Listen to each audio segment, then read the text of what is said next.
তো এই দেখতে পাচ্ছ এটা কিন্তু বেলডাঙ্গা রেলওয়ে স্টেশন। দেখো ভাই সাব, রেল থেকে নামার পরে অ্যাকচুয়ালি ট্রেন থেকে নামার পরে এতটা ভিড় তোমাদেরকে দেখাচ্ছি ভাই সাব, পুরোটাই জাম্প লেগে গেছে। দেখতে পাচ্ছ আশেপাশে পুরো মানুষে ভর্তি। হ্যাঁ গেছে, অ্যাকচুয়ালি ট্রেন থেকে নামার পরে পুরো হুড়মুড়, পুরো ভিড় ভাই সাব। ভিড় ভাড় পার করে ফাইনালি চলে আসলাম বাবরি মসজিদের এখানে। অ্যাকচুয়ালি ওপরটাতে আছি আমি, হাইওয়েতে দাঁড়িয়ে আছি, হাইওয়ের পাশেই, তো এই জন্যই দেখতে পাচ্ছ। যাক এবার চলো একটু নিচের দিকে গিয়ে তোমাদেরকে দেখায়। অ্যাকচুয়ালি নিচের দিকে যাবো এন্ড দেন তোমাদেরকে দেখাবো। তার আগে দেখো ওপর থেকে আমরা যে ভিউটা পাচ্ছি, শুধুমাত্র মানুষের ভিড় আর গাইস ইটের পালা তো অনেকটাই বেশি। যাক ফাইনালি কিন্তু আমি একটুখানি নিচের দিকে নামলাম এন্ড গাইস দেখলাম এখানে কি করছে ভাই সব। চলো জিজ্ঞাসা করি মিস্ত্রি লেবারকে। এটা কি কাজ হচ্ছে?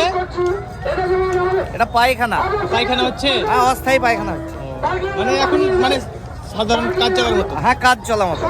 কাজ চলার মতো পায়খানা হচ্ছে গাইস, দেখতে পাচ্ছেন। যাক তোমরা তো শুনতে পেলে, ওখানে কিন্তু কাজ চালার মতো অ্যাকচুয়ালি পায়খানা হচ্ছে। পায়খানা অ্যাকচুয়ালি মানুষজনের দরকার, তো অনেক মানুষ এখানে ভিড়, মানে প্রতিদিনই ভিড় লাগছে, এই জন্য পায়খানা বাথরুম এগুলো মাস্ট ইম্পর্টেন্ট। ভাই দেবে বাবরি মসজিদের আশেপাশে অনেকক্ষণ থাকলাম এবং দেখলাম অনেক কিছু এন্ড গাইস এখানে চলে আসলাম। অ্যাকচুয়ালি স্কুল বিল্ডিং যেটা আছে, স্কুল বিল্ডিং এর পাশে আমি অ্যাকচুয়ালি রেস্ট করতে এসেছিলাম এন্ড গাইস রেস্ট করে আবার বাড়ি যাওয়ার উদ্দেশ্যে আমরা এখান থেকে মানে উঠবো। তো দেখো বাড়ি যাওয়ার সময় অনেক ভিড় ভাই, সত্যি কথা বলতে জায়গাটা পুরো জমজমাট হয়ে গেছে। ভাই দেবে গাইস আজকের এই ব্লগটা এতটাই ছিল। আশা করি ব্লগটা ভালো লেগেছে, আর যদি ভালো লাগে অবশ্যই লাইক ফলো এগুলো করে দাও। দেখা হচ্ছে নেক্সট ব্লগে, ততক্ষণের জন্য গাইস বাই বাই।